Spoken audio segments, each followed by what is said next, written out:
Sir అప్పుడు కేసీఆర్ గారు ఒక మాట అన్నారు, 16 ఎంపీ సీట్లు మేము గెలుచుకుంటే కేంద్రంలో చక్రం తిప్పుతామని చెప్పేసి ఒక స్టేట్మెంట్ ఇచ్చారు.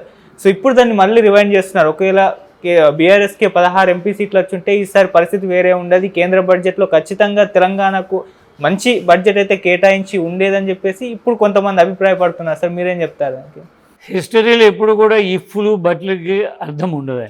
ఓకే, 16 కాదు 19 వచ్చుంటే ఏం చేసి ఉండేవాడు కేసీఆర్ తెలియదు మనకి. 19 కాదు ఒకటి రాలేదు కదా. సో అంచేత ఇప్పుడు ఆ మాటకు అర్థం లేదు.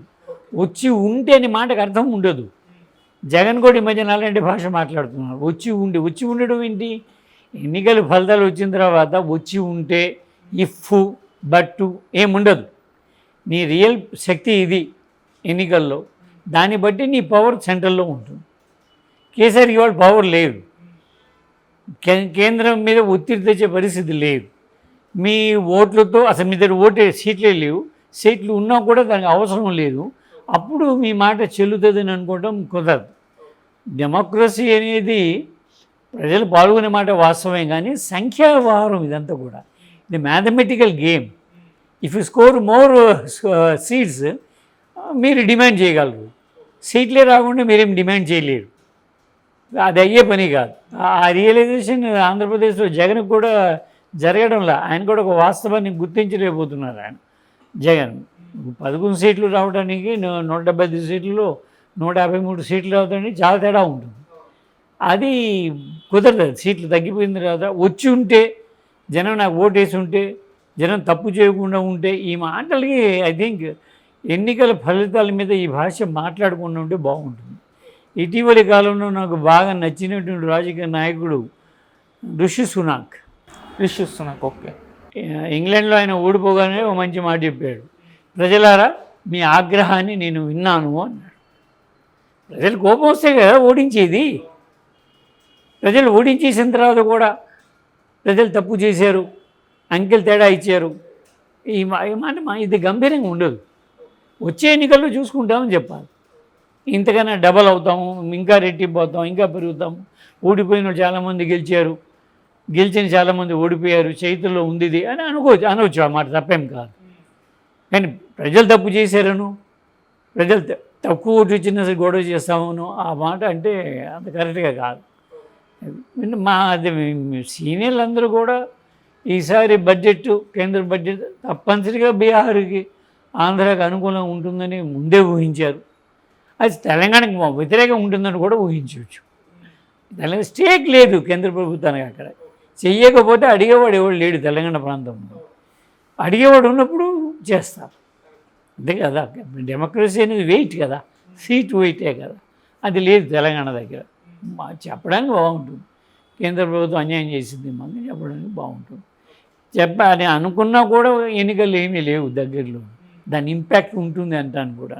ఉంటుందా సార్ ఏమన్నా బీజేపీ పైన కానివ్వండి, కాంగ్రెస్ పైన కానివ్వండి వచ్చే ఎలక్షన్? అది ఎన్నికలు నాటి పరిస్థితి ఎలా ఉంటుందో చెప్పలేము కదా. అప్పుడు సుబ్బారావు ఎవరో అప్పారెవరో మాకు తెలియదు కదా, ఎవరే పొజిషన్లు ఉంటారో అప్పుడు తెలియదు కదా. ఇప్పుడు రేవంత్ రెడ్డి పాలన మీద జనానికి కూడా అభిప్రాయం ఎలా ఉంటుందో, అప్పుడు కేసీఆర్ యొక్క ఇమేజ్ పెరుగుతుందో, లేదా రేవంత్ రెడ్డి దాని ఇమేజ్ పెంచుకుంటాడో, ఇవన్నీ ప్రశ్నలే కానీ, ఇఫ్ బట్ ఇలాంటి ప్రశ్నలే కానీ మనం ఇవాళ చెప్పలేము. As of now people are happy with Revanth Reddy also. తెలంగాణలో జనం రేవంత్ రెడ్డితో హ్యాపీగానే ఉన్నారు.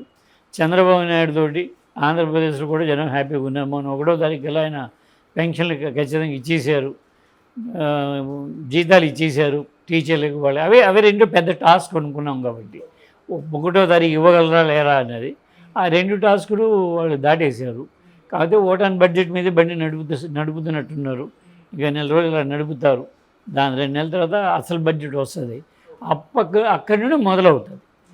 ఏమి చేయగలుగుతారు, ఏమి ప్రామిసులు చేశారు, ప్రామిసులు ఏం మేరకు ఇంప్లిమెంట్ చేస్తారు అనేది. ఆంధ్రప్రదేశ్లో ఇప్పటివరకు ఓటాన్ బడ్జెటే నడుస్తున్నది. ఇంకో 2 నెలలు కూడా అదే నడిచేటువంటి అవకాశాలు కనిపిస్తున్నాయి. ఇప్పుడు ఫుల్ బడ్జెట్ మనకు రాలేదు. కేంద్రంలో ఫుల్ బడ్జెట్ ఇవాళ వచ్చింది కానీ ఆంధ్రప్రదేశ్కి రాలేదు.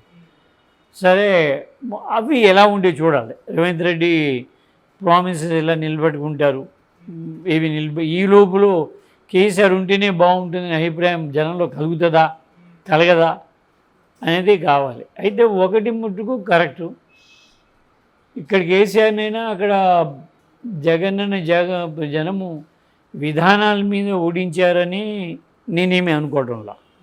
అలాంటి వాళ్ళు విధానాల మీద కాదు, వాళ్ళ బిహేవియర్ మీద నెగిటివ్ ఓటింగ్ జరిగింది. ఇద్దరు కూడా అహంకారంతో ప్రవర్తించారు. సో విధానాల మీద ఒక్కోసారి ఓటింగ్ జరుగుతుంది. కొన్నిసార్లు ఏమవుతుందంటే మీ విధానాలు నచ్చి ఓటింగ్ వేస్తారు జనం, ఒకసారి మీ ప్రవర్తన నచ్చకపోవడం వల్ల కూడా ఓటింగ్ వేస్తారు. అది అలాంటి ఓటింగే ఆంధ్రాలో తెలంగాణలో జరిగింది అని నేను అనుకుంటాను. కేసీఆర్ మంచి ప్రోగ్రాంలు చేశారు, సంక్షేమ పథకాలు ఒకరాలు, ఇట్స్ నాట్ రాంగ్. కానీ కేసీఆర్ మనిషే నచ్చలేదు జనాన్ని, అహంభావపూరితంగా కనిపించాడు అనుకోండి. కేసీఆర్ ఏమో సెక్రటరీగా రానుకోండి, సీఎం సెక్రటరీగా రానంటే ఎట్లా కుదురుతుంది? జనానికి అది కోపం వస్తుంది. మీడియాని కలవకపోవటాలు ఎప్పుడు కూడా, జగన్ కూడా ఎప్పుడు మీడియాని కలవకపోవటాలు, గవర్నమెంట్ ఫంక్షనింగ్ చేయడం లేదనే అభిప్రాయం కలగడం. రూజవెల్ట్ది చాలా పాపులర్ సేయింగ్ ఒకటి ఉంది పాత రోజుల్లో, అది బాగా ఈ మధ్యన గుర్తుకొస్తున్నది. అతను ఏమంటాడు అంటే, రూజవెల్ట్ అమెరికన్ ప్రెసిడెంట్ ఇప్పుడు ప్రభుత్వం ఎంత గొప్పగా పనిచేసిందనేది కాదు, ప్రభుత్వం బాగా పనిచేసినప్పుడు జనం అనుకోవాలి అన్నాడు. నువ్వు మంచివాడు కావచ్చు, నువ్వు చాలా గొప్పగా పరిపాలిస్తుండొచ్చు, చాలా సౌఖ్యాలని జనానికి ఇచ్చి ఉండొచ్చు, కానీ నాకు నీ సౌఖ్యాలు ఇచ్చేది ఇంత గొప్ప గవర్నమెంట్ నా దేశంలో ఉంది అని జనం కదా అనుకోవాల్సింది. వాళ్ళు అనుకోకపోతే అనవసరం. మొత్తం లెజిటిమసీ అన్నాడు దాన్ని. రూజవెల్ట్ తన మాటలో ఆ పదం వాడాడు, లెజిటిమసీ. జనం యొక్క ఆమోదాంశం కావాలి కదా, అది లేకుండా మనం ఎంత గొప్పగా పరిపాలించినా కూడా దానిలో ప్రయోజనం ఏం లేదు. ఎన్ని పథకాలు తెచ్చావు, ఏం తెచ్చావు అనేది ఉండదు. ఏమి బాధపడుతుంటే చాలామంది ఓడిపోయినప్పుడు ఇన్ని గొప్ప పథకాలు పెట్టామని. కానీ వాళ్ళు ఓడించడం కోసం వాళ్ళకు ఒక కారణం ఉంటుందని ఆలోచించాలిగా. జనము నీకు వచ్చిన ఓటులో 2019 ఎన్నికల్లో వచ్చిన ఓటిల్లో 10 నుండి 11% ఓట్లు పడిపోయినాయి. పడిపోవడం కారణం ఉంటుంది, అది వెతగా. అది వెతికితే ఆ 11% ఎలా గెయిన్ చేయాలో మళ్ళీ అర్థం అవుద్ది. అది భవిష్యత్తులో పనికి వస్తుంది. అలా కాకుండా పీపుల్ని తిట్టుకుంటున్నాను, పీపుల్ని మందలించుకుంటున్నాను, ప్రజలు తప్పుపడి చేశారను, నా మంచితనాన్ని గుర్తు చేసుకోలేకపోయారను, ఆ ఓట్లన్నీ ఎక్కడికి వెళ్ళిపోతే ఎక్కడికి వెళ్ళవు ఓట్లు. మ్యాథమెటిక్సే ఉంటాయి, 100% ఓటింగే పడుతుంది. నీకు లాస్ట్ టైం 50 వచ్చినాయి, ఎదురోళ్ళు 40 వచ్చినాయి. ఇప్పుడు నీకు 40 వచ్చినాయి, ఎదురో 50 దాటినాయి. ఆ సింపుల్ యాజ్ మ్యాథమెటిక్స్ కదా ఇది. అది లెక్క చూస్తే చాలా బాగుంటుంది. ఇక్కడ కేసీఆర్ అయినా ఆ పనే ఆత్మవిమర్శ చేసుకోవాలి.